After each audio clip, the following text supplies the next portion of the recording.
কথাটি শুনতে শুনতে মোটামুটি অভ্যস্ত হয়ে গিয়েছেন যে আমরা সংবাদ বিশ্লেষণ করবার চেষ্টা করি এই অনুষ্ঠানে, চেষ্টা করি আপনাদেরকে খবরগুলোর সাথে যুক্ত করে দেওয়ার জন্য। আজকে যেমন কথা বলতে চাই 7ই নভেম্বর নিয়ে, ফিরে দেখা 7ই নভেম্বর, বোধহয় এইভাবে বলাটা ভালো কিনা, বলতে চাই কথা।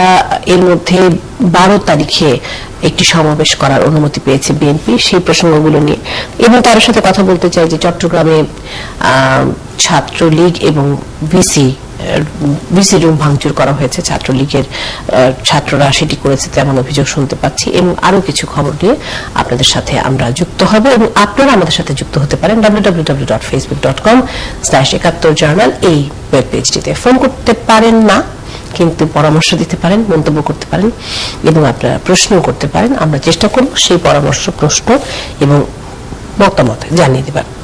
সাথে আছেন আজকে জনাব Masud Kamal, senior news editor Bangla vision, এবং আরো আছেন আরিফ জেপ্তিক, অনলাইন অ্যাক্টিভিস্ট। আপনাদের দুজনকে একাত্তর জার্নালে স্বাগত জানাচ্ছি। 7ই নভেম্বর দিয়ে শুরু করতে চাই, এবং নিশ্চয়ই যুক্ত করে নিতে চাই কাউকে। যুক্ত করে নিচ্ছি বাড়িধারা স্টুডিও থেকে আমাদের সাথে অবসরপ্রাপ্ত লেফটেন্যান্ট কর্নেল জাফর ইমাম, বীর বিক্রম, তাকে, এবং আশা করছি আমরা এখানে তাকে বড় পর্যায়ে দেখতে পাবো। সাবেক মন্ত্রী অবসরপ্রাপ্ত লেফটেন্যান্ট কর্নেল জাফর ইমাম, আপনাকে স্বাগত জানাচ্ছি একাত্তর জার্নালে। আশা করছি আপনি আমার কথা শুনতে পাচ্ছেন। ধন্যবাদ।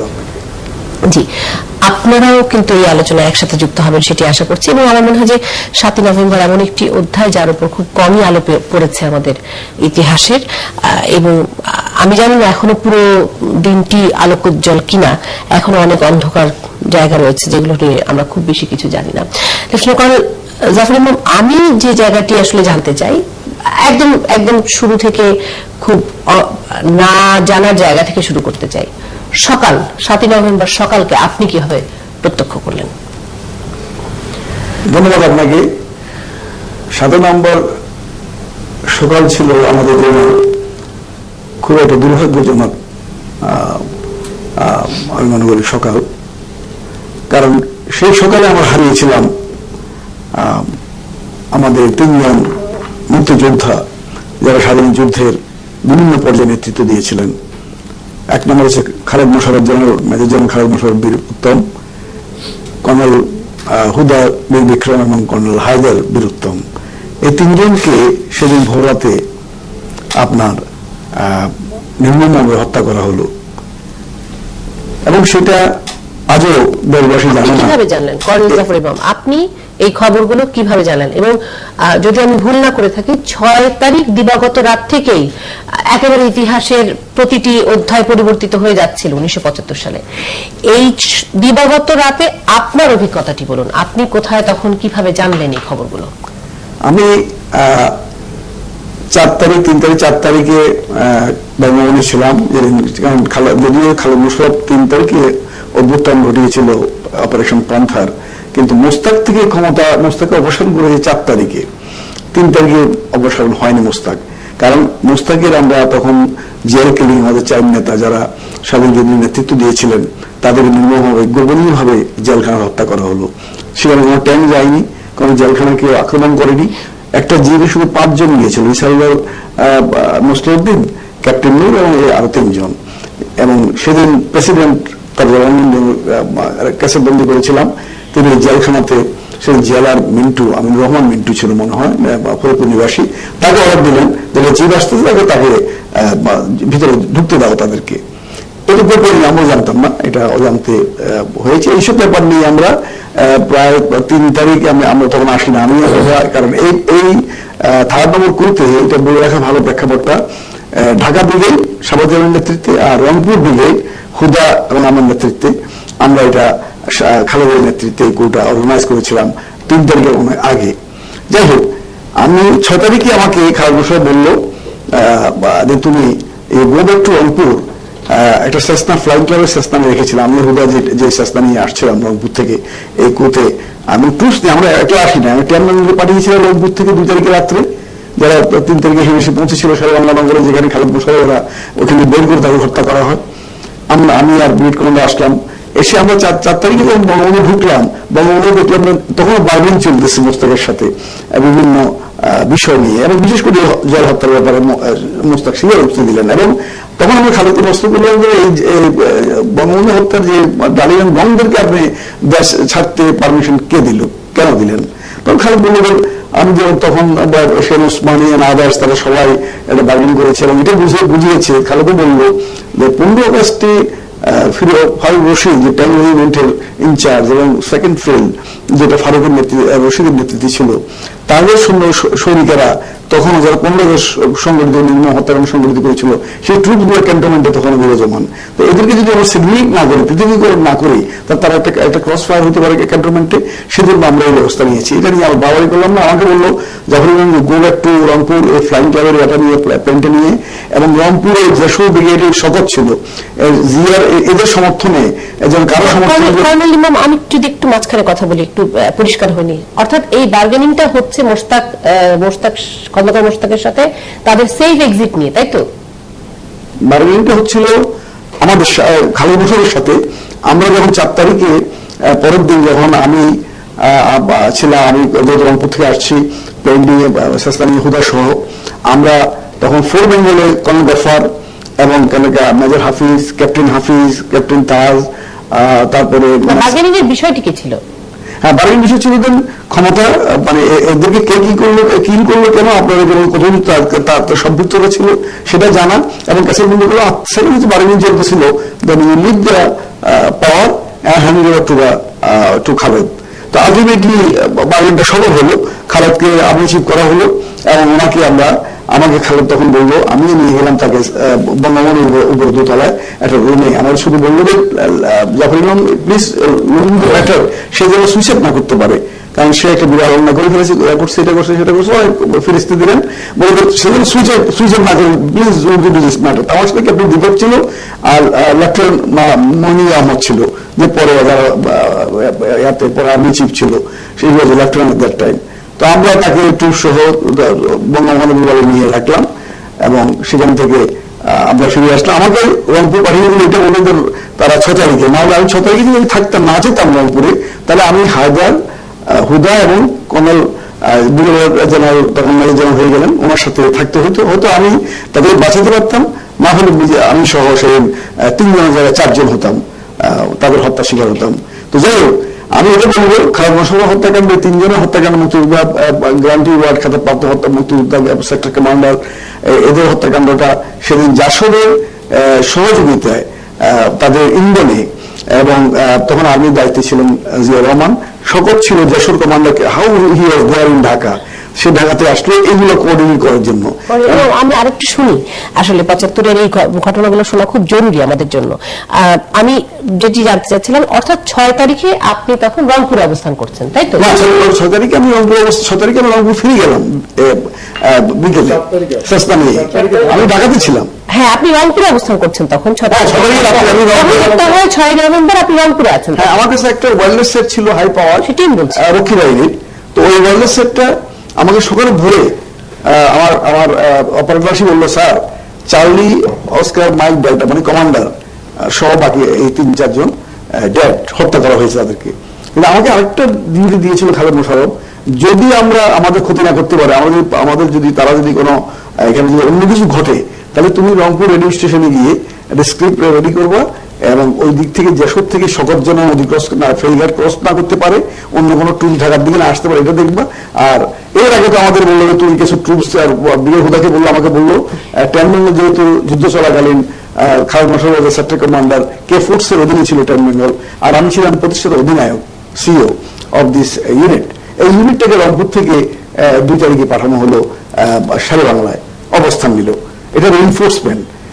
তাই যাই হোক, হত্যাকাণ্ডটা এটা খুব দুঃখ। আপনি যেটা প্রশ্ন করেছিলেন রাইটলি, যে তার সকালে ভোরে কি দেখলেন।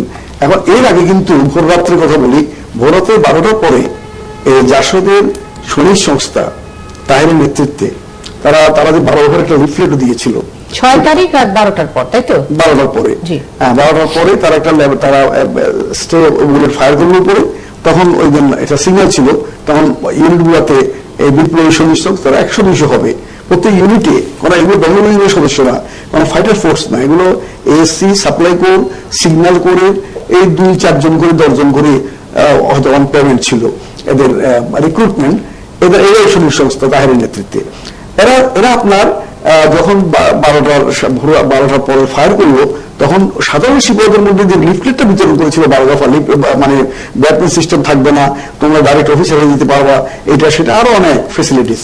এই কারণে সাধারণ সৈনিকেরা এটার মধ্যে 71 দফা ঘোষণা করলো তাদের স্বার্থে, এবং তারা যে বেরিয়ে আসলো সকাল ভোরে আপনার ঢাকা রাজপথে ট্যাঙ্ক এবং ট্রাক মিছিল করে, সেখানে কিন্তু সৈনিক সংস্থার প্রত্যেক ট্রাকে বা ট্যাঙ্কে 1-2 হতে ছিল, কিন্তু সাধারণ শ্রমিকেরা এটা আসলো, কিন্তু কারো পক্ষে আসে নাই। যেমন আজকে বিএনপি করে সিপাহী জনতার এটা সংহতি, সিপাহী জনতার সংহতি হয়েছে, দ্যাটস ট্রু, তারা উল্লাস প্রকাশ করতেছিল ট্রাকে এবং ট্যাঙ্কের উপরে, কিন্তু এটা কিন্তু তখন তো বিএনপি আত্মপ্রকাশ করে নাই, তখন তো জিয়া রহমান লিডার হিসেবে আত্মপ্রকাশ তখন সকালে করে নাই 12টার আগ পর্যন্ত। তাহলে এটা একটা রাজনৈতিক দল দাবি করে যে সিপাহী জনতার সংহতি, ইট ইজ নট কারেক্ট, ইতিহাস বিকৃতি। আবার জাসদ যেটা দাবি করে সিপাহী জনতার বিপ্লব, সেটাও আরো ইতিহাস বিকৃতি। এই জন্য সিপাহী জনতার বিপ্লব যদি আপনারা দাবি করেন, তাহলে এই জনতা যদি আপনাদের ভিড়ে থাকতে পারে, আপনাদের ক্ষমতায় তো আসতে পারতেন, আপনার ক্ষমতা আসতে পারবেন না কেন? তাহলে জিয়ার সাথে আপনারা আঘাত করলেন কেন? জিয়াকে মুক্তি বন্ধুদের সাথে মুক্ত করলেন কেন? এইসব প্রশ্ন এখন আসতেছে। আর আমাদের 3rd নম্বর যদি আমরা না করতাম, তাহলে ওর কাছে আমাদের প্রশ্ন থাকে, তাহলে 7 নম্বর হতো না। এটা আমরা চাক্ষুষ সাক্ষী এবং পার্টিসিপেন্ট হিসাবে এটা আমাদের মিলাল, আমার না শুধু, 7 নম্বর হতো না। তাহলে 7 নম্বর না হলে আপনার খালেদ মোশাররফদের সফল হয়েছে, খালেদ মোশাররফ 3rd নম্বরে, কারণ এটা বিচ্ছিন্নভাবে মূল্যায়ন করা যায় না। 3rd নম্বর যদি সফল না হতো, তাহলে কি সফল না হলে তো আমাদের মানে এটা পুরো জাতির জন্য দুর্ভাগ্য হইতো। কি জন্য? যদি আমরা ব্যর্থ হইতাম। কিন্তু এটা না বুঝে ইতিহাস না যে অনেকে ব্যর্থ বলে খালেদ মোশাররফকে, এটা ইতিহাসের শুধু বিকৃতি নয়, এটা জঘন্য অন্যায় অপবাদ এবং আল্লাহ আরশ করার মতন অপরাধ। এই জন্য জিয়া রহমান যখন আপনার ক্ষমতা আসলেন 4 তারিখ, এটা আমি সাংবাদিক ভাইদের কাছে এটা জানাবো, সাংবাদিকের এই বিভিন্ন মহলে এই জিনিসটা, সত্যটা প্রকাশিত হয়নি। খালেদ মোশাররফ সফল হয়েছে, কারণ খালেদ মোশাররফ মোস্তাকে অপসারণ করে বন্দী করে আমার দোতলা আমি নিয়ে গেছি, মইনুল আহমদ সহ, লেফটেন্যান্ট মইনুল আহমদ, ওখানে বিপ্লব সহ, দীপক সহ, ক্যাপ্টেন দীপক সহ রেখে আসলাম খালেদের নির্দেশে। তখন আপনার খালেদ মোশাররফ সাইমকে দিন, আপনার পরদিন রাতে সাইমকে নিয়ে আসলাম। সাইমকে আমরা 6 তারিখে শপথ পড়ানো হলো সাইমকে প্রেসিডেন্ট হিসাবে, এবং মার্শাল ডিক্লেয়ার করা হলো, এবং সাইম জাতির উদ্দেশ্যে ভাষণ দেবেন, পার্লামেন্ট ডিজলভ এন্ড নতুন ইলেকশন। এটা অর্থ খালেদের সফলতার কারণে কি হয়েছে? একটা মুক্তিযোদ্ধার সপক্ষের শক্তির জন্য দ্বার উন্মোচন হলো, যে দ্বার বন্ধ করে দিয়েছিল 15 আগস্টে পাকিস্তানি ভাবধারা দেশকে নিয়ে যাওয়া। কিছু জানতে চান?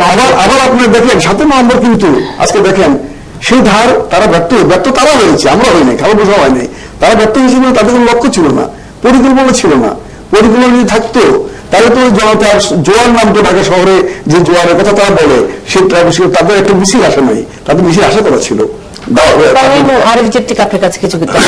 প্রথম কথা হচ্ছে, আপনি একটু আগেই বললেন যেটা, যে যখন 7 তারিখ সকালে সাধারণ সৈনিকরা বাইরে বের হয়ে যায়, তাদের সাথে কিন্তু একটা জনতার উল্লাস ছিল। এই ধরনের কিছু ছবি আমরা দেখে থাকি। 15ই আগস্টের ঘটনার পরে মানে খুব দ্রুত এই পরিবর্তনটা কিভাবে হয়? মানে 7 নভেম্বরে সিপাহীরা বেরোলো, তাদের সাথে কেমন যে সংখ্যক জনতাই থেকে থাকুক, তারা কিভাবে যুক্ত হয়? মানে এইটার যুক্তিটা কোথায়? মানে একটা সুন্দর প্রশ্ন করেছেন, এবং এটা বাস্তবতা। এটা হচ্ছে আমরা যখন 15 আগস্ট সংগঠিত হলো, তখন আমরা আর্মির মধ্যে, যদি আমরা মাত্র রণাঙ্গন থেকে এসেছি, তখন আমাদের গায়ে থেকে, শহীদদের গায়ে থেকে, মুক্তিযোদ্ধাদের গায়ে থেকে বাংলাদেশের মাটির গন্ধ যায়নি। তখন আর শহীদদের রক্তের দাগ শুকায়নি বাংলাদেশের জনপদে। তখন এই যে নির্মম হত্যাকাণ্ড, এই পরবর্তীবারে যে 4 নেতা হত্যা করলেন, এটা একই সূত্র কথা, দেখতে পাকিস্তানি ভাবধারা নিয়ে যাওয়ার জন্য। এই যে এটা হওয়ার পরে আমরা তাৎক্ষণিক আমরা আবেদন করতে পারিনি, কারণ তো আপনারা জানেন সবাই। কিন্তু আমরা আরো মাস প্রিপারেশন নিলাম এদের বিরুদ্ধে, সেটার বহিঃপ্রকাশ হল 3rd নভেম্বর। 3rd নভেম্বর যখন করলাম, এখানে এটা সফল হয়েছে। কিন্তু আপনি যেটা বলবেন জনগণ তারা নামলো কেন? জনগণ কারো পক্ষে নামে নাই। জনগণ কেন নামছে আমি বলছি, খালেদের সফলতার পাশাপাশি কিছু মিস্টেক, কিছু ব্লান্ডার হয়েছে। উনি যেটার জন্য সফলতা ঢাকা পড়ে নাই, উনি কন্টিনিউ করতে পারেন নাই। এখন দেখেন সেটা কি হয়েছে, আপনার জনগণ যেহেতু তিন দিন প্রায় 2 দিনের মধ্যে উনি রেডিং টেলিভিশন রেডিং বন্ধ রেখেছিলেন, জনগণের মধ্যে একটা আতঙ্ক সৃষ্টি হয়েছিল পুরো ঢাকাতে, পুরো দেশব্যাপী, কি হচ্ছে দেশের মধ্যে। এবং এর মধ্যে লিফলেট বিতরণ করা হলো এই জাসদের, এবং জাসদও আপনার হেভিং নো প্রিপারেশন, এই জনগণকে সমবেত করার, মিছিল বাইর করার, এগুলো না করে তারা একটা হুইজিক্যালি, কারণ 7 নভেম্বর 3rd নভেম্বরের কাউন্টার কেউ না। 7 নভেম্বর আমরা যদি 3rd নভেম্বর নাও করতাম, ইতিহাসের অন্যদিন হয়তো 7 নভেম্বর সংগঠিত হতো, কারণ 7 নভেম্বরের প্রিপারেশন 15 আগস্ট আগ থেকে, স্বাধীনতার পর থেকে এবং ফেরার পর থেকেই তারাই স্লোগান দিচ্ছিল আপনার বাংলার। সেটা আমরা জানি, বা সেই অংশটুকু তাদের সেই মোবিলাইজেশন ক্ষমতার কথাটা আমরা জানি, কিন্তু আপনি নিজে যেটা বললেন যে 15 আগস্টের পরে আপনারা যারা ছিলেন তারা তাৎক্ষণিক প্রতিক্রিয়া না দেখাতে পারলে এক ধরনের প্রস্তুতি ছিল 3 নভেম্বরে খালেদ মোশাররফ পর্যন্ত। এই প্রস্তুতির মধ্যে আমরা যেভাবে আপনি বর্ণনা করছেন যে JSD was not prepared, Zia Rahman was not prepared, টেক ওভারের পরে ওনারা কি করবেন বা প্ল্যান, আপনাদের কোনো প্ল্যান আছে বলে, যদিও আপনি দাবি করছেন যে অভ্যুত্থান সফল ছিল, কিন্তু আমরা যদি দেখি ইতিহাসে 1 সপ্তাহ পর হয় নাই, যেখানে 3-4জন সিনিয়র মুক্তিযুদ্ধ অফিসার আপনারা একটা পরিকল্পনা করেছেন, কিন্তু আপনার 4 দিনের বেশি হয়তো যে কোনো কারণে এটা হয় নাই। সেক্ষেত্রে এই যে যোগাযোগ ব্যবস্থাটার বিষয়টা, রেডিও বন্ধ রাখা, টেলিভিশনে অ্যাপিয়ার না করা এবং ঢাকায় সাধারণ কন্ট্রোল আপনাদের না নেওয়ার পিছনে পরিকল্পনাটা কি এই অংশটুকু ঘাটতি ছিল, বা আপনি কেন মনে করেন যে 3 নভেম্বরের এই ঘটনার পরে 7 নভেম্বর হয়ে গেল? মানে এই বিশেষ করে আমি হত্যাকাণ্ডের কথাগুলো বলি, খালেদ মোশাররফ পাওয়ারফুল অফিসার ছিলেন, বা আপনারা যারা ছিলেন আপনারা কমান্ডিং অফিসার হিসেবে। আমি আরিফ প্রশ্নটি বুঝে থাকি, মানে উনি যেটি বলতে চাচ্ছেন 3 থেকে 7, অর্থাৎ এই 4 দিনের মধ্যে কোন কোন জায়গায় আসলে মানে পয়েন্টগুলো মিস করে গেলেন আপনারা? হ্যাঁ, এবং কেন এটা আপনাদের পরিকল্পনায় ছিল না, বা অন্য যে কারণে 7 নভেম্বর ঘটা সম্ভব? দেখেন, এখানে দু একটা বিষয় ক্লারিফাই করলে আপনার প্রশ্নের উত্তরটা আপনি খুঁজে পাবেন। সেটা হচ্ছে, আমি কেন সফল বলছি খালেদ মোশাররফ ব্যর্থ বললে আপনিও কারণ বসাইতে হবে, কেন ব্যর্থ, কি জন্য ব্যর্থ হয়েছে। আমি বলছি যে আমি আপনাকে আমি হত্যাকাণ্ডে আসছি। এখন খালেদ মোশাররফ আমাদের মূল লক্ষ্য ছিল, লক্ষ্য কিন্তু একটাই হয় যে কোনো অপারেশনে, মূল লক্ষ্য ছিল মোস্তাককে অপসারণ করে, খুনি মোস্তাককে, গঙ্গকে অপসারণ করে আমরা একটা দ্বার উন্মোচন করবো স্বাধীনতা পক্ষের শক্তির জন্য। They are successful in a way. Khaled, আমরা ক্ষমতা লিপ্স ছিলাম না, খালেদ ক্ষমতা গ্রহণ করে নাই, আমরা সাইনকে প্রেসিডেন্ট করলাম, যার মাধ্যমে জাতির উদ্দেশ্যে ভাষণে আমরা বললাম parliament resolve and new election.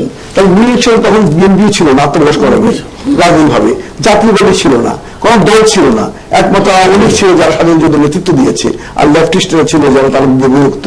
আর জাসদ নতুন ভাবে আত্মপ্রকাশ করেছিল স্বাধীনতার পরে পরে, কৃষকরা, শ্রমিকরা সৃষ্টি করার নাম দিয়ে ব্রিলিয়ান্ট ছেলেরা, ছাত্র নেতারা এটা সংগঠিত করেছিল। সেদিন অনেকে আমরা স্বপ্ন দেখেছিলাম তারা সফল হবে, কিন্তু 74-এ তারা যখন মনোভাবই সৃষ্টি করলো, এটা আমি যখন প্রমোশন ছিলাম বাংলাদেশ আর্মির 74-এ, তখন আমরা দেখলাম তারা মেইন থেকে লক্ষ্য থেকে বিচ্যুত হয়ে গেল। সরবরাহের সাথে ব্যাংক লুট, বাজার লুট, ঈদের নামাজে অনেক হত্যাটা আসতেছি। আপনি যদি আমি দেখেন, যদি খালেদ মোশাররফ এরা কিল হলো, এরা কিল নিয়েছে, এদের জাসদ তো একা কিল করে নাই, তারা হাতে তারা ফিজিক্যালি কিল করছে সেটা আমরা বলছি না, বা আর্মির একটা অংশ এসেছে একটা ডজ নিয়ে ঢাকা থেকে অর্ডার পেয়ে নির্দেশিত হয়ে এসে ক্যাশিয়ার বাংলাতে এসে তাদেরকে বের করে, আজকে চাইনিজ স্টুডেন্ট আছে বিজয় সরণির মোড়ে, এ ধানক্ষেত ছিল, সেখানে নামিয়ে তাদের কিল করলো। এবং এটার মধ্যে জাসদ তখন কিন্তু জিয়াও আত্মপ্রকাশ করে নেয়, বন্ধুদের সঙ্গে ভোট বার্তা থাকে, সেম ফিলে নিয়ে গেল, ঠিক সেই সময় সে খুন হলো। সেই জন্য আমি জাসদকে বলি, জাসদের ইন্ডেলটা এবং জাসদের সহযোগিতায় আমি যারা এটা চেয়েছিল ওদেরই জীবিত রাখলে আর একটা কাউন্টার কিছু হতে পারে, এদের কিল করে দিল। এটা একটা কথা আছে, কথা আছে ইংরেজিতে, ডিফিট ইজ এন অরফেন। আমরা এখন পরাজিত, আপনার পরাজিত বলে মনে করি না, আমাদের থেকে জাসদ একটা হটকারী কু করে, হটকারী কেন আমি হটকারীর জন্য বলছি, এখনো হটকারিতা করতেছে তারা বলছে সিপাহী জনতার বিপ্লব, আর জনতা তো আপনার পক্ষে ছিল না, আপনার একটা মিছিল দায়ী করে নাই। আপনি আগামী থেকে মিছিল আসার কথা ছিল, অতিবরত মিছিলের কথা ছিল আপনার প্রেস ক্লাবের সামনে, ঢাকা ইউনিভার্সিটি থেকে ছাত্রদের মিছিল আসার কথা ছিল, 69 গণআন্দোলন হয়েছিল এই ছাত্র জনতার। যদি একটু মাসুদ খালাকে প্রশ্ন, আমি একটা ব্যাপার বলি, আপনি যে কথাগুলো বলছেন আর কি একের পর এক, এটা তো আসলে অনেক আগের কথা, আপনি ছিলেন প্রত্যক্ষদর্শী, আপনি আপনার মতো করে বলছেন। কিন্তু আমরা যতটুকু বিভিন্ন বইতে পড়েছি আর কি, তো আপনারটা অনেকটা আত্মপক্ষ সমর্থনের মতো আমার কাছে মনে হচ্ছে। দেখেন আমার কাছে, আমার বিবেচনায় কিন্তু 3রা নভেম্বর এবং 7 নভেম্বর দুটোর মধ্যে আমি খুব একটা পার্থক্য দেখি না। দুটোই সামরিক বাহিনীর কূ, ঠিক আছে? এখানেও যেটা ঘটেছে ওখানে সেটাই ঘটেছে। কিন্তু আপনি যে কথাটা একটা যুক্তি দেওয়ার চেষ্টা করছেন যে আপনারা এই অভ্যুত্থানটা করেছিলেন যে একটা আপনার খন্দকার মোস্তাককে সরানোর জন্য, সে যদি কূ হয়, সামরিক অভ্যুত্থান হয়ে থাকে, তো খন্দকার মোস্তাককে সরাতে আপনাদের কদিন লাগলো? কদিন লাগলো? এটা তো সঙ্গে সঙ্গে হয়ে যাওয়ার কথা ছিল, তা আপনারা করতে পারেনি। আমি বলছি আপনাকে, আমি বলছি হ্যাঁ, তা আপনারা কিন্তু করতে পারেননি। আর তারপর অভ্যুত্থানটা আমার বিবেচনায় যে 7 নভেম্বর এবং 3রা নভেম্বরের মধ্যে পার্থক্য এটাই যে আপনারা আসলে ব্যর্থ হয়েছেন। 3রা নভেম্বর যে কাজটা আপনারা করেছেন তার সঙ্গে জনসম্পৃক্ততার কোনো লেশ মাত্র ছিল না। দেশের কোথাও ওই সময় কোনো উল্লাস হয়েছে, সাধারণ মানুষ আপনাদের পক্ষে নেমেছে, এরকম প্রমাণ কিন্তু আমরা পাইনি। যোগাযোগই ছিল না। মানে এখানে আমি যতটুকু জানি যে খালেদ মোশাররফের এই টেক ওভারের বিষয়টা তো জনগণ অন্ধকারই ছিল। কিন্তু সেটাই বলা কিছু হয়নি। এখন আপনি এটাকে মূল্যায়িত করার চেষ্টা করছেন কারণ আপনাকে অনুকূল পরিবেশ পেয়েছেন, কিন্তু বাস্তবতার মধ্যে সেরকম ছিল না। আপনাকে আপনি বাস্তবতা বলছি, আপনি যেটা মূল্যায়ন করলেন এটা ইতিহাস থেকে অনেক দূরে থেকে কথা বলছেন। এখানে জনতার উল্লাস আমরা চাইনি, আমরা চেয়েছিলাম খনিজ 15 আগস্টের প্রতিশোধ নেওয়ার জন্য। সেটা তো পারেননি। পেরেছি, কেন পারলেন? আমি বলি আপনাকে, তারা আমাকে এক মিনিট সময় দিন।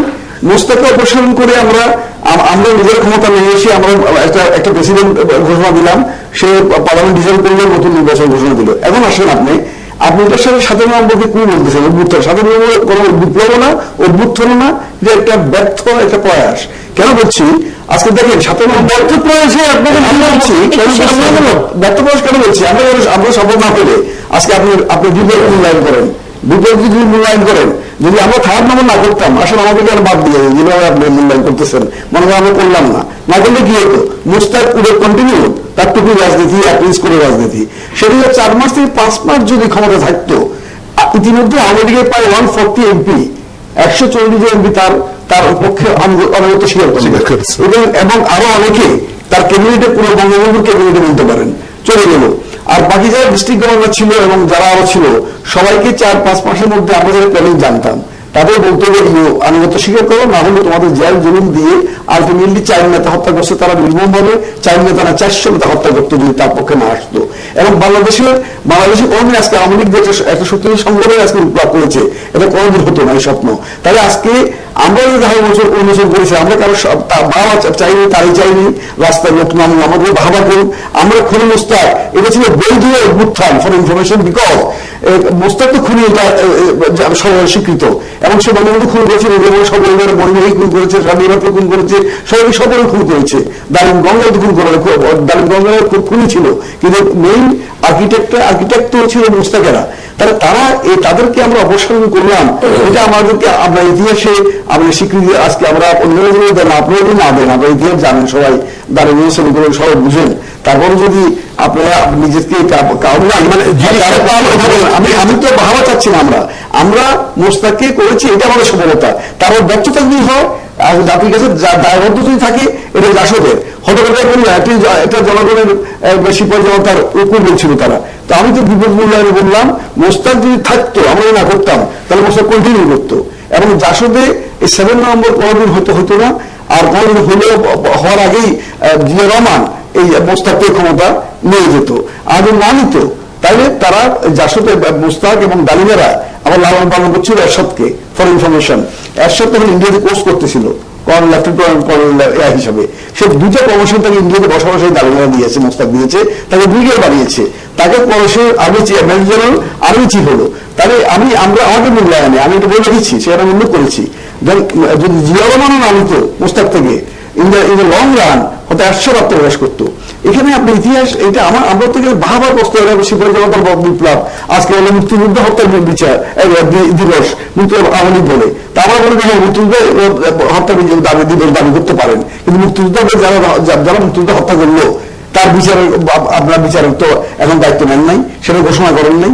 সংহতি দিবস তারা বলে, তারা কার সংগতি, কোন লিডার ছিল না, কার সাথে সংগতি হিসাবে জানি না। কিন্তু জাসদটা বলবো, জাসদ যেটা করেছে এটা কিন্তু তাদের পরিকল্পনা, যেটা তারা, আপনি যেটা বললেন একটু আগে, একটা পয়েন্ট বলছেন, ভাইটাল পয়েন্ট, যে ক্যান্টনমেন্টে তারা বিপ্লব করছে, অভ্যুত্থান করছে। ক্যান্টনমেন্টে তার 10 জন 200 জন ছিল না তাদের পক্ষে, পরে ওগুলো অর্ধেক পালাইছে, কারণ তখন জিয়া রহমান সুযোগ নিলেও he was very popular in the ranks and files.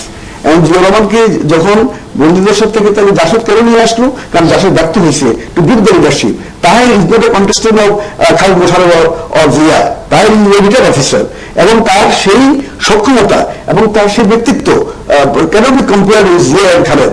এখানে খালেদ এন্ড জিয়া গ্রুপ ছিল, ইট ইজ এ ফ্যাক্ট। এখানে যখন জাসদ দেখতে আমরা ব্যর্থ হয়ে গেছি, একটা সরকারি সংস্থা, কিছু লোক ধরে আমরা এখানে অত্যাচার 12 দফা দিয়া আমরা সাময়িক একটা সবাই উৎসাহিত করেছি যেন তার মিছিলে তারা নেমেছে, কিন্তু তারা 12টার মধ্যে জিয়া রহমান যখন আর্মি ডিসিপ্লিন ফিরিয়ে আনলো, তখন আপনি দেখেন, লক্ষ্য করেন, ফিরে আনার পর এর মধ্যে রবজনকে মানুষের জেল থেকে জিয়া নির্দেশ দিলেন বের করে আনার জন্য, মুক্তি দিলেন। এবং 3টার সময় জিয়া রহমান বললেন, শহীদ মিলে আমি আসবো, লং মার্চে যাবো তোমাদের সাথে। জিয়া 12টার পরে 3টার সময় জিয়া রহমান আসে নাই, 4-5টা শরীর পাঠিয়ে দিলেন। সেখানে জাসদ রদ্দ হয়েছিল, সমবেত হয়েছিল, লং মার্চে যাবো জিয়া সহ। আর ওগুলো দাঁড়িয়েছিল মোস্তাকের প্ল্যাকার্ড নিয়ে আরেক গ্রুপ, আপনার চাষি এবং ইসলাম, এরা 2 ট্রাক থেকে নেমে সৈনিকেরা আলাদাভাবে ধরে দিয়ে 2টাকে ছোট মনে করে দিল পিটাইয়া। তাহলে জিয়া রহমান বাজেটের 12টার মধ্যে he talk to the American embassy, he talk to the bureaucrats and army discipline, বড় কথা আর্মি ডিসিপ্লিন ফিরিয়ে আনলো, তখন জাসদ 0 হয়ে গেল। এগুলো যে বাস্তবতা। জাফর এই যে এই আলাপ আমরা অনেক দূর পর্যন্ত করতে পারি, কিন্তু আজকে হয়তো সেই সময়টি নেই। আপনাকে অনেক ধন্যবাদ একাত্তর জার্নালে আমাদেরকে সময় দেওয়ার জন্য এবং আমাদেরকে এতগুলো সময় থাকলে ওনারা আমাকে আরো প্রশ্ন করতে পারতো, আমিও করতে পারতাম। জি, একটা সাবজেক্ট। অনেক অনেক ধন্যবাদ আপনাকে, অনেক ধন্যবাদ। একটা বিরতির সময় হচ্ছে, বিরতি নিয়ে ফেরত আসছি।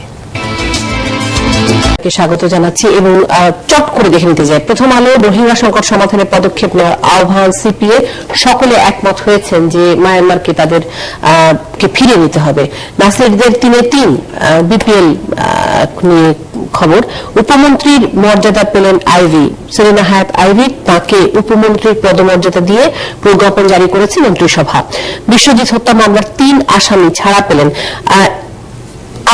আজ মঙ্গলবার, আজকে না আসলে গতকালকে মঙ্গলবার বিকেল 4:30টার দিকে গাজীপুরের কাশিমপুর কারাগার কমপ্লেক্সের হাই সিকিউরিটি কারাগার থেকে তারা ছাড়া পান। এবং তারা কারা, তাদের 3 জনের নাম রয়েছে। কারাগার সূত্রে জানা গেছে এইচ.এম. কিবরিয়া, গোলাম মুস্তফাকে যাবজ্জীবন এবং সাইফুল ইসলামকে মৃত্যুদণ্ড দেন আদালত। এই 3 আসামি উচ্চ আদালতে আপিল করলে তাদেরকে 3 জনকে মামলা থেকে খালাস দেওয়া হয়। মানে 2 জন যাবজ্জীবন, 1 জন মৃত্যুদণ্ড প্রাপ্ত আসামি, তাদেরকে খালাস দিয়ে দেওয়া হয়েছে। আছে বাংলা ট্রিবিউন বলছে, সেনা কর্মকর্তা সহ সৌদি আরবের গৃহবন্দী ইয়েমেনের প্রেসিডেন্ট।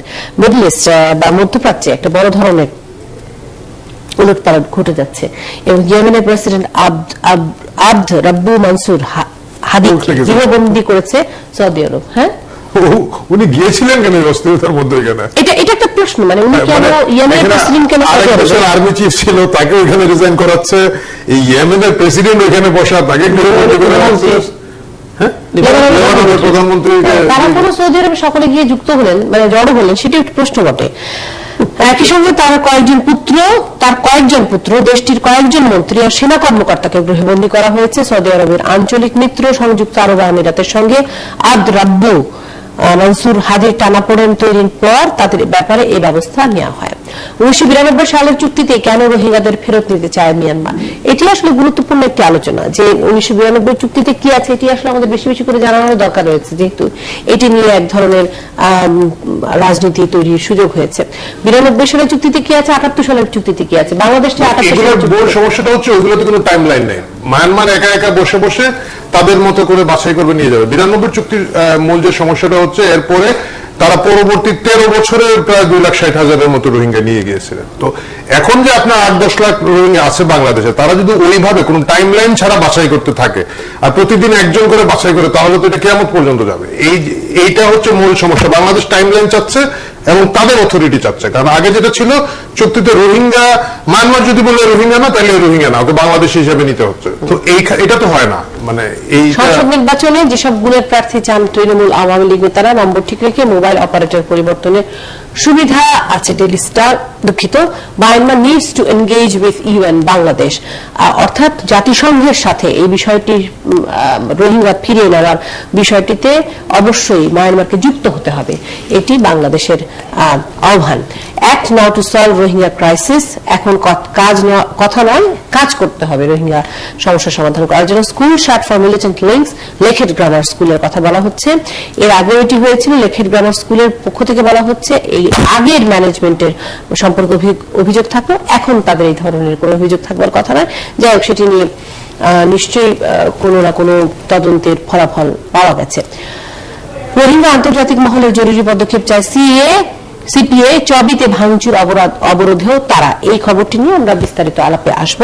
ধর্ষণ মৃত্যুদণ্ডের 3 আসামির সাজা কমে যাবজ্জীবন, এটি খুব সম্ভবত যদ্দূর আমার মনে পড়ছে সিলেটে, আমি যদি ভুল না করি চট্টগ্রামের বাঁশখালীতে ব্র্যাকে একজন স্বাস্থ্যকর্মীকে 3 জন ধর্ষণের মামলায় মৃত্যুদণ্ডের সাজা কমিয়ে তাদেরকে যাবজ্জীবন কারাদণ্ডের সাজা দেওয়া হয়েছে। এই হচ্ছে আমাদের হাতে পাওয়া মোটামুটি সকল online news portal. Syed Moazzem Hossain Alal, যুগ্ম মহাসচিব, বাংলাদেশ জাতীয়তাবাদী দল, তিনি আছেন আমাদের সাথে। আশা করছি এই বড় পর্দায় আমরা তাকে দেখতে পাবো। এবং সৈয়দ মোয়াজ্জেম হোসেন আলালকে ধন্যবাদ জানাচ্ছি এবং একাত্তর জানালে স্বাগত জানাচ্ছি। আপনার অনুমতি নিয়ে একটু বিরতি নিয়ে আসি, না হলে আপনার সাথে কথা বলতে গিয়ে আপনাকে বারবার থামাতে হবে। আমি বিরতিটি নিয়ে এসে আপনার সাথে আলাপচারিতায় যুক্ত হচ্ছি।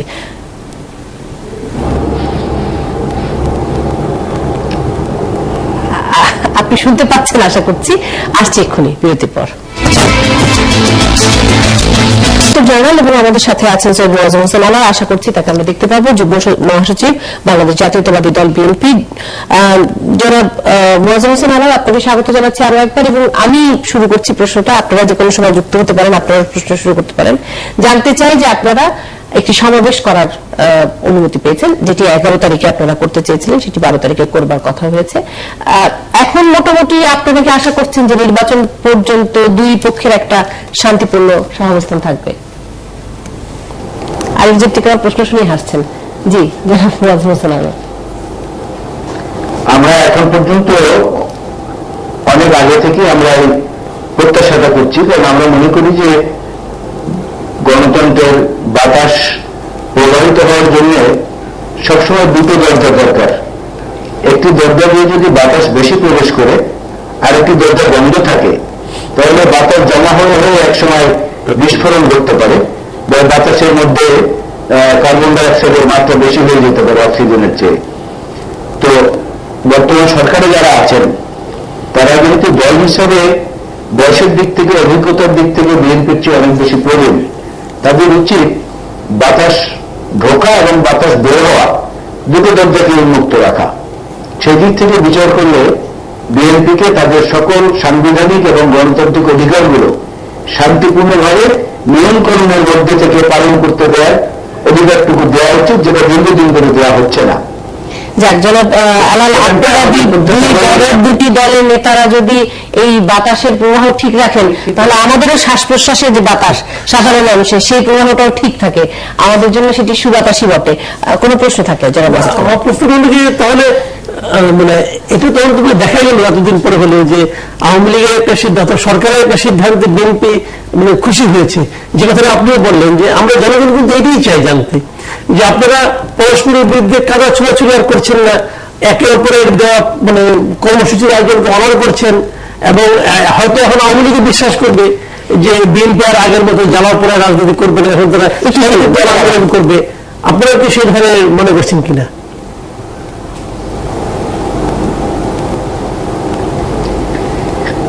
না, দেখেন এই জায়গাটায় মানে আওয়ামী লীগের মুখপাত্র হিসেবে যদি আপনারা বা আমরা আওয়ামী লীগের সাধারণ সম্পাদক ওবায়দুল কাদের সাহেবকে ধরি, আর এদিকে মির্জা ফখরুল ইসলাম আলমগীরকে বিএনপির মেইন স্পোক্সম্যান হিসেবে ধরি, তাহলে দেখবেন যে কথাবার্তার মধ্যে একটা জায়গায় গিয়ে কিন্তু এক সূত্রে জিনিসটা মিলে যায়।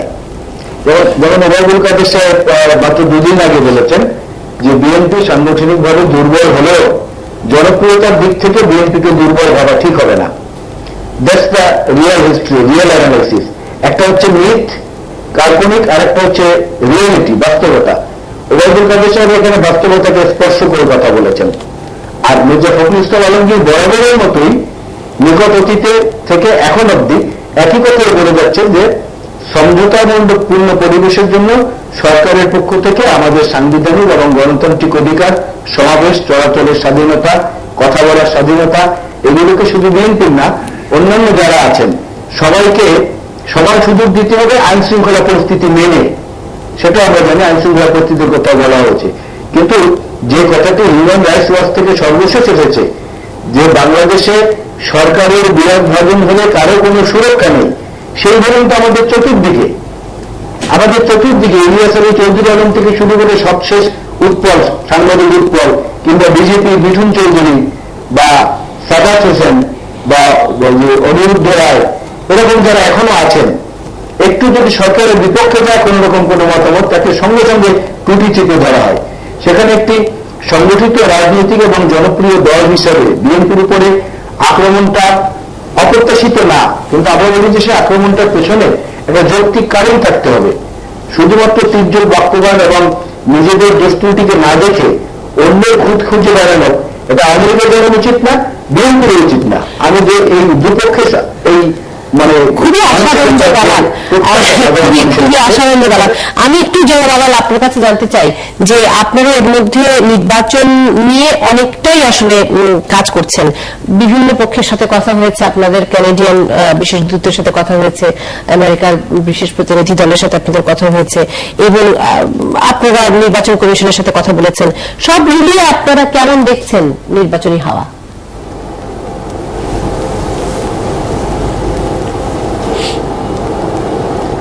আমরা নির্বাচনী হাওয়াটা এখন পর্যন্ত তেমন করে কিছুই দেখতে পাচ্ছি না। আপনি মনে করেন যে বর্তমান নির্বাচন কমিশনের জন্য এই নিকট ভবিষ্যতে সবচেয়ে বড় একটি চ্যালেঞ্জের বিষয় হয়ে দাঁড়াবে সিটি কর্পোরেশনের নির্বাচনগুলো।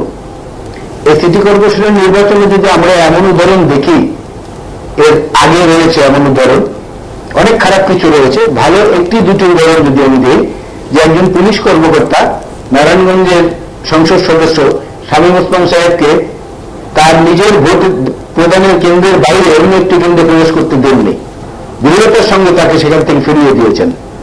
আমরা দেখেছি চট্টগ্রাম সিটি কর্পোরেশনের নির্বাচনে বর্তমান নির্বাচন কমিশনার মিসেস জেসমিন তুলি ঢাকা থেকে প্রচন্ড চাপ সত্ত্বেও, যেটা পরবর্তীতে গণমাধ্যম প্রকাশ করেছে, চাপ সত্ত্বেও তিনি কিন্তু গভীর রাতে চট্টগ্রাম সিটি কর্পোরেশনের নির্বাচনের রায় ঘোষণা করে দিয়েছিলেন একা দায়িত্ব কাঁধে নিয়ে, এবং সে নির্বাচনে আওয়ামী লীগের মহিউদ্দিন চৌধুরী সাহেব পরাজিত হয়েছিলেন।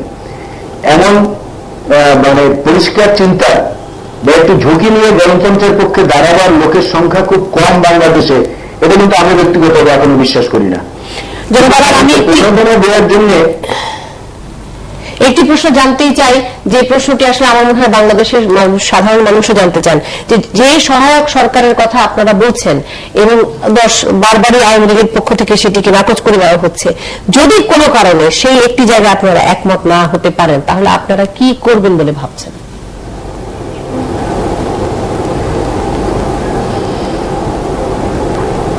দেখুন, আমরা আশাবাদী যে সরকারের পক্ষ থেকে সেই জিনিসগুলো আসবে, কারণ এই স্বাধীনতা যুদ্ধ আমাদের রক্তক্ষয়ী সশস্ত্র সংগ্রাম, সেটার নেতৃত্বে ছিলেন বাংলাদেশ আওয়ামী লীগ এবং আমাদের শ্রদ্ধেয় জাতীয় নেতা মরহুম শেখ মুজিবুর রহমান। যুদ্ধক্ষেত্রে ছিলেন জিয়াউর রহমান, কিন্তু অনুপস্থিত থাকলেও মরহুম শেখ মুজিবুর রহমানের নাম এবং তার ব্যক্তিত্বের উপরেই কিন্তু মুক্তিযুদ্ধটি পরিচালিত হয়েছে। সেখানে সেই যুদ্ধের দাবিদার এবং সর্বক্ষেত্রে মুক্তিযুদ্ধের চেতনার কথা বলে আওয়ামী লীগ যেভাবে অগ্রসর হচ্ছে, চেতনার একটা আবশ্যকীয় পার্ট হচ্ছে নির্বাচন, অর্থাৎ গণতন্ত্রের একটি ধাপ। এই 70 নির্বাচনে নির্বাচিত ব্যক্তিদেরকে দায়িত্ব প্রদান করা হয়নি, বাধা সৃষ্টি করা হয়েছে। তার আউটকামটা কিন্তু হচ্ছে আমাদের স্বাধীনতা যুদ্ধ। তা আওয়ামী লীগ তো সবচেয়ে বড় অভিজ্ঞতার অধিকারী, তিক্ত অভিজ্ঞতার অধিকারী। তারা ওখান থেকে শিক্ষা নিয়ে এই বাধাগুলো দূর করে গেলে, এটাই তো আমরা প্রত্যাশা করি। অপ্রত্যাশিত কোনো কিছু যদি হয়, সে অপ্রত্যাশিততার দায়টা কাদের ঘাড়ে পড়বে, এটা এই মুহূর্তে বড় মুশকিল। একদিকে আমরা নির্বাচনে না গিয়ে ভুল করবো কিনা সেইটা, আরেকটা হলো আরেকটি আবর্জনা বা দুর্গন্ধযুক্ত নির্বাচনের কলঙ্ক আওয়ামী লীগ তাদের গায়ে নেবে কিনা, দুদিকেই কিন্তু সমানভাবে এটার অবস্থান রয়েছে। অনেক ধন্যবাদ আমি মনে করি জি বুদ্ধির পরিচয় হবে আওয়ামী লীগের মধ্যে। আমরা যেহেতু নির্বাচনের মাধ্যমেই মনে করি সরকার পরিচালনা হবে, আমরা যে কোনো সময় নির্বাচন দিলে সেজন্য আমরা প্রস্তুত রয়েছি। অনেক ধন্যবাদ জনাব সৈয়দ মোয়াজ্জেম হোসেন আলাল আমাদের সাথে যুক্ত হওয়ার জন্য এবং আমাদেরকে সময় দেওয়ার জন্য। একটা বিরতি নিয়ে ফেরত আসছি চট্টগ্রাম বিশ্ববিদ্যালয়ের ঘটনা নিয়ে।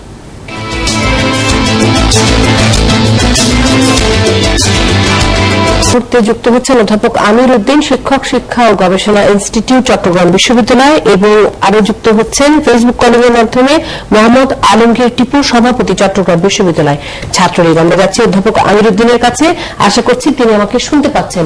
অধ্যাপক আমির উদ্দিন, আপনি আছেন আমাদের সাথে, আশা করছি আপনি আমার কথা শুনতে পাচ্ছেন।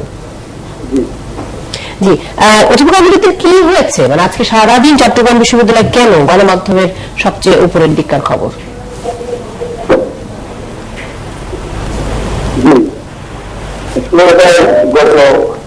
কালকে একটা ঘটনা ঘটেছিল, যেখানে আমি আমার কক্ষে বসে পরীক্ষা সম্বন্ধে কাজ করছিলাম। সেখানে ছাত্র এসে আমাকে করতে লাগলো। আমি জিজ্ঞেস করলাম, আমার নাম জিজ্ঞেস করে আমি করতে লাগলাম,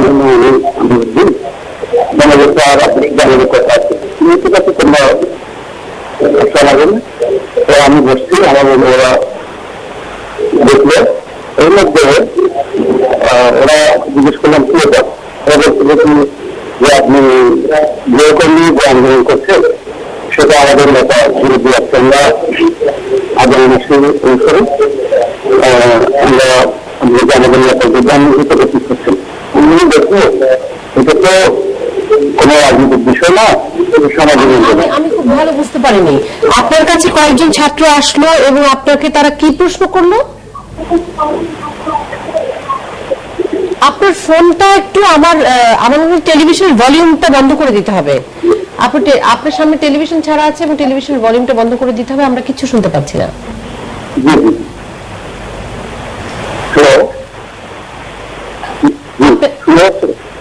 জি বলুন, আপনাকে কি বললো আপনার ছাত্ররা? আন্দোলন করছেন সেটা আমাদের নেতার বিরুদ্ধে আছে, তখন আমি তাদেরকে বললাম যে এটা তো একটা সামাজিক আন্দোলন, এটা কোনো রাজনৈতিক আন্দোলন না।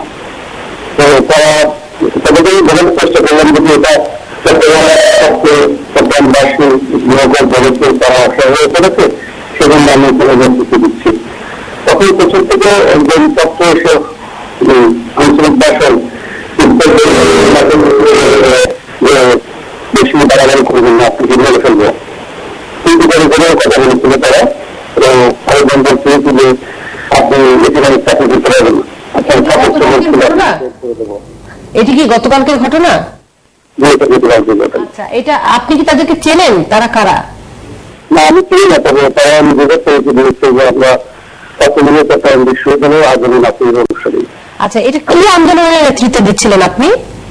এটা হচ্ছে চট্টগ্রামে গৃহকর যেটা আগে নির্মিত, অর্থাৎ সবাই যারা বলেছে পদ্ধতি বাতিল করে গৃহকর আন্দোলন, অর্থাৎ মেয়র নাসির যে গৃহকরটি বর্ধিত করেছেন সেই বর্ধিত করের বিরুদ্ধে আপনারা আন্দোলনটা করছেন, তাই তো?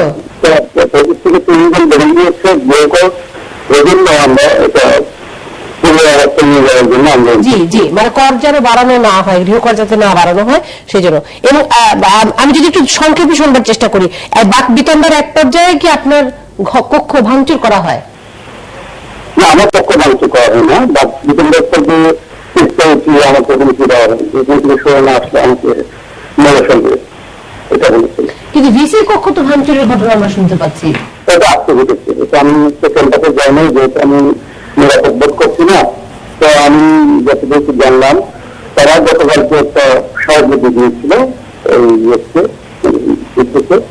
আজকে বিভিন্ন কার্যক্রম দিয়েছিল। আজকে তারা আমাকে অবসরের জন্য কতটুকু হয়েছিল। আচ্ছা, এদের বেড়াতে এত বেড়ে গিয়েছে যে ওরা ওদিকে আমাকে টেকনোলজি ওদিকে দিল, স্মারকলিপি দিল, এবং আজকে যে তারা করতে গেলে এটা কতটুকু হয়েছে এবং সম্ভবত তাদেরকে এন্টারটেইন করে না, এই জন্য তারা প্রশাসনিক ভবন হামলা করে অধ্যাপক আমিরুদ্দিন, আপনি আছেন আমাদের সাথে, আমি নিশ্চয়ই আবার আপনার কাছে প্রয়োজন আসবো। আমার সাথে মোহাম্মদ আলমগীর টিপু আছেন, সভাপতি চট্টগ্রাম বিশ্ববিদ্যালয় ছাত্রলীগ। মোহাম্মদ আলমগীর টিপু, আপনি কি শুনতে পাচ্ছিলেন এতক্ষণ আমাদের আলাপচারিতা? জি, আমি যদি একটুখানি আপনাকে সাহায্য করি। অধ্যাপক আমিরুদ্দিন বলছেন যে তারা যে গৃহকরের বিরুদ্ধে, বর্ধিত গৃহকরের বিরুদ্ধে আন্দোলন করছেন, ছাত্রলীগের কথা বলে কয়েকজন তরুণ তাকে সেই ব্যাপারে দেখা করেন এবং তাকে বলেন যে আপনি এই আন্দোলনে আর নেতৃত্ব দিতে পারবেন না, এবং বিভিন্ন ধরনের হুমকি দেন। পরবর্তী সময়ে তারা ভিসির কক্ষ ভাঙচুর করে। এই ব্যাপারে আপনার বক্তব্য কি, জনাব আলমগীর টিপু? প্রথমে ধন্যবাদ একাত্তর টেলিভিশনকে আমাকে এখানে ডাকার জন্য। আমার প্রান্তীয় সংগ্রাম বাংলা ছাত্র চট্টগ্রাম বিশ্ববিদ্যালয় শাখার পক্ষ থেকে ধন্যবাদ। একটি কথা বলতে হয় যে ছাত্রের নাম দিয়ে কয়েকজন ওনার কক্ষে যান, তো ওরা কক্ষে গিয়ে ওনার কক্ষে যাওয়ার পরে ওনার সাথে কি করা হচ্ছে বিষয়গুলি বললো। তো সাথে সেটা বলি, তাহলে এই বিষয়টা নিয়ে উনি থানায় আপনার একটা জিডি করেছেন এবং বিশ্ববিদ্যালয় প্রশাসনকে একটা আপনার অভিযোগপত্র দিয়েছেন। তো এখানে কি কারণ উল্লেখ করে দিতে পেরেছেন, এটা আমার একটা প্রশ্ন। তো যার যদি কারণ উল্লেখ করে দিয়ে থাকেন তাহলে ওই মামলাগুলোর একটা তদন্ত কমিটি গঠন করা হয়েছে, তাহলে কি ঘটনা হয়েছে সেটা বের হবে। প্রথমত হচ্ছে সেই বিষয়। তারপরে আরেকটি বিষয় যেটা, সেটা হচ্ছে আচ্ছা, এটি তো আপনার প্রথম প্রশ্ন না, কিন্তু জনাব আলমগীর টিপু যদি আমাকে একটু সাহায্য করেন, সেটি হচ্ছে উনি বারবার বলছেন যে উনি তাদেরকে চেনেন না, কিন্তু পর্বটা তাহলে কি কারণে ঘটেছে? মানে ওইটা ওনার রুমে কেউ গিয়েছেন, সেটা ছাত্রলীগ নাম নিয়ে ছাত্রলীগও যেতে পারে, ছাত্র শিবির যেতে পারে, যেহেতু জিডি করেছেন পুলিশ, সেটা আমরা বুঝলাম। কিন্তু একই কারণে ওনার অপসারণ দাবি করে যারা গিয়েছেন ডিসি অফিসে, সেটা তো আর লুকানো কোনো বিষয় না। সেক্ষেত্রে আপনাদের বক্তব্যটা কি, আপনারা কেন এই অবস্থা নিচ্ছে? বক্তব্য যেটা, সেটা হচ্ছে আমরা এখানে আপনার হোল্ডিং ট্যাক্সের যে বিষয়টা নাম্বার, যেটা সেটা হচ্ছে হোল্ডিং ট্যাক্সের যে বিষয়টা, সেটা নির্ধারণ করে দিচ্ছেন গণপ্রজাতন্ত্রী বাংলাদেশ সরকার, যে আপনার স্ব মন্ত্রণালয় রয়েছে, ওখান থেকে আপনার সেটা নির্ধারণ করা রয়েছে। তো এটা নির্ধারণ করার প্রেক্ষিতে এটা গণপ্রজাতন্ত্রী বাংলাদেশ সরকার এই মন্ত্রণালয়ের যদি প্রধান যদি ধরা হয়, আমরা আমাদের মাননীয় প্রধানমন্ত্রী দেশরত্ন শেখ হাসিনা, উনি শেখ হাসিনার বিরুদ্ধে এই আন্দোলনটা করছে বলে আমরা মনে করছি। সেই কারণে আমরা প্রথমত এই বিষয়টি মানে উল্লেখ করছি যে এখানে এই কারণে আমরা এই বিষয়টা নিয়ে প্রথমে কথা বলেছি। এবং দ্বিতীয় বিষয় যেটা, সেটা হচ্ছে উনি ছিল আসলে বেসিক্যালি কলেজের শিক্ষক। এর পরবর্তীতে একটি নতুন বিভাগ করা হয়েছে বিশ্ববিদ্যালয় আইয়ার, ওই বিভাগে উনি শিক্ষক হয়েছেন এবং শিক্ষক হওয়ার পরবর্তীতে আমি যদি একটু আপনার কাছে বিষয়টি পরিষ্কার হওয়ার চেষ্টা করি, হোল্ডিং ট্যাক্স বাড়িয়েছে হচ্ছে city corporation Chittagong city corporation holding tax বাড়িয়েছে, এবং চট্টগ্রাম সিটি কর্পোরেশন একটি স্বায়ত্তশাসিত সংস্থা বা প্রতিষ্ঠান, এবং সেটির বিরুদ্ধে যদি কেউ আন্দোলন করে থাকে তাহলে সেই আন্দোলনের মানে যে কোনো মানুষেরই আসলে গণতান্ত্রিকভাবে আন্দোলন করবার ক্ষমতা বাংলাদেশে থাকবার কথা। সেক্ষেত্রে আসলে ছাত্রলীগ যারা একটি ছাত্র সংগঠন, তারা কেন মানে তার জন্য তার অপসারণ দাবি করবে, এটি একটি প্রশ্ন আপনার কাছে। এবং দ্বিতীয় প্রশ্ন হচ্ছে যে তিনি কলেজের শিক্ষক ছিলেন না স্কুলের শিক্ষক ছিলেন না কি মাদ্রাসার শিক্ষক ছিলেন, এবং উনি কেন চট্টগ্রাম বিশ্ববিদ্যালয়ের শিক্ষক হলেন, সেটাই নির্ধারণ করার জন্য তো আমার মনে হয় যে চট্টগ্রাম বিশ্ববিদ্যালয়ে একটি কমিটি নিশ্চয়ই আছে। সেটি এখন চট্টগ্রাম বিশ্ববিদ্যালয়ের ছাত্রলীগের আপনারা যারা আছেন, আপনারা এই বিষয়টি দেখছেন? না, আমরা এই বিষয়টা দেখছি না। এখানে যদি কারো অবৈধ নিয়োগ হয়ে থাকে তাহলে কিভাবে শিক্ষকতা করে যাচ্ছেন, সেই বিষয়টা কিন্তু আমাদের একটা প্রশ্ন। ওনার নিয়োগটা যদি অবৈধ হয়ে থাকে, সিটি কর্পোরেশনের কর বাড়ালে সেটা বিরুদ্ধে বলবো না, সেটা যদি দ্বিমত পোষণ করে কোনো নাগরিক, সেটা শেখ হাসিনার বিরুদ্ধে আন্দোলন এত সরল সমীকরণ চট্টগ্রাম ছাত্রলীগ কেন করছে? মানে সরকারের তো অনেকগুলো অঙ্গ, বিশাল ব্যাপার। শেখ হাসিনা আমি নিশ্চিত যে স্থানীয় পর্যায়ে, ইউনিয়ন পর্যায়ে কি হবে, বা এই যে নৌকার কর কি হবে, এই লেভেলের জিনিসপত্র নিশ্চয়ই প্রধানমন্ত্রী লেভেল থেকে দেখা হয় না। মানে একটা ব্রিজের উপর দিয়ে যাওয়ার টোলটা যদি 20 টাকা হয় এবং ওই গ্রামের লোকজন যদি বলেন যে সেটা 10 টাকা করা উচিত, সেই জনগণও শেখ হাসিনার প্রধানমন্ত্রীর নাগরিক কিনা না, মানে আপনারা সেটা ভাবেন কিনা, এবং তারা সেই কথা বলতে পারবেন না, এটা আপনারা মনে করেন কিনা? আমরা এই প্রশ্নের উত্তরটা চাই। হ্যাঁ, আচ্ছা ঠিক আছে, আপনার প্রশ্ন উত্থাপন দিচ্ছি, যেটা সেটা হচ্ছে আপনি বললেন সেটা ঠিক আছে। এখন সেই প্রেক্ষিতে এখন একটা মানুষ উনি প্রতিনিয়ত যে সিটি কর্পোরেশনটা সরকারের একটা অংশগ্রহণ, তাই না কি? হ্যাঁ, তা আছে, কিন্তু এটা কি সরাসরি তো শেখ হাসিনা নিশ্চয়ই চট্টগ্রামবাসীর গৃহ করার ব্যাপারটা দেখেন না, এটা তো মেয়র সাহেব দেখেন বা সিটি কর্পোরেশনের। না, আমি যদি একটু উদাহরণ দিয়ে বলি, এখন পদ্মা সেতু যদি নির্মিত হয় তাতে যদি টোল 500 টাকা নির্ধারণ করা হয়, এবং আমরা যদি এই টেবিল থেকে সবাই মিলে বলি যে 500 টাকা বেশি হয়ে গেছে, এখানে 450 টাকা হওয়া উচিত, তাহলে কি আসলে আমরা শেখ হাসিনার বিরুদ্ধে সংগ্রামে লিখতে গেলাম? আপনারা সেই সিদ্ধান্তে আসবেন? না না, বিষয়টা হচ্ছে আপনি আমার কথাটা বুঝতে পারেন নাই। আমি সোজা বলে ফেলার কারণে হয়তো আপনারা বুঝতে পারতেছেন না। এই যে সিটি কর্পোরেশনের যে বিষয়টা, উনি আপনার নির্বাচিত একজন মেয়র, তারপরে উনি আবার যে এখানে চট্টগ্রাম মহানগর আওয়ামী লীগের সাধারণ সম্পাদক, উনি আওয়ামী লীগের একজন কর্মী, একজন নেতা হিসেবে ওনার বিরুদ্ধে যদি কেউ যদি আপনার মনে করেন এই ধরনের কর্মকাণ্ড চালিয়ে যায়, যদি আপনার উদ্দেশ্য প্রণোদিত হবে, তাহলে সেটা আমাদের চট্টগ্রামের যারা ছাত্রলীগ আছে আমাদের উচিত ওই বিষয়ে প্রতিহত করা। আমি একটা প্রশ্ন করতে চাই আপনাকে, যে আপনারা এই একটা কাজ করতে যে আর একটা ব্যাপার ধরে নিয়েছেন যে ওনার নিয়োগটা অবৈধ, তো ওনার নিয়োগটা কি অবৈধ কি শুরু থেকেই ছিল, নাকি এই প্রতিবাদটা করার পর থেকে আপনার কাছে মনে হলো যে এই অবৈধ নিয়োগ নিয়ে এখন ভিসির কাছে যাওয়া দরকার এবং ভিসি আপনার কথা গুরুত্ব না দিলে রুম টুম ভাঙা দরকার? এই যে আপনার এই যে রুম ভাঙা ব্যাপারটা, এটাকে কি আপনি ছাত্রলীগের স্বাভাবিক কর্ম পদ্ধতির একটা অংশ বলে আপনি মনে করেন? এখানে ভিসির রুম ভাঙা হয়েছে, এই বিষয়টা আসলে সম্পূর্ণ ভুল। ভিসির রুম কোথাও ভাঙা হয়নি, আমরা দুইজনের সাথে কথা বলতে গিয়েছিলাম।